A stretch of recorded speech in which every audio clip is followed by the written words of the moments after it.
İyi günler arkadaşlar. Kanalımıza hoş geldiniz.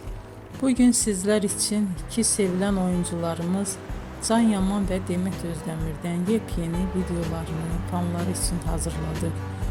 Onlar Erkenci Kuş dizisinde rol almış ve sevgili olmuştular ve bir süre sonra yollarını ayırdılar.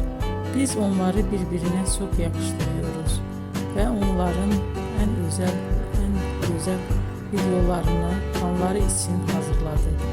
Arkadaşlar, emeğinize saygı olarak yorum yazıp abone olmanızı diliyorum.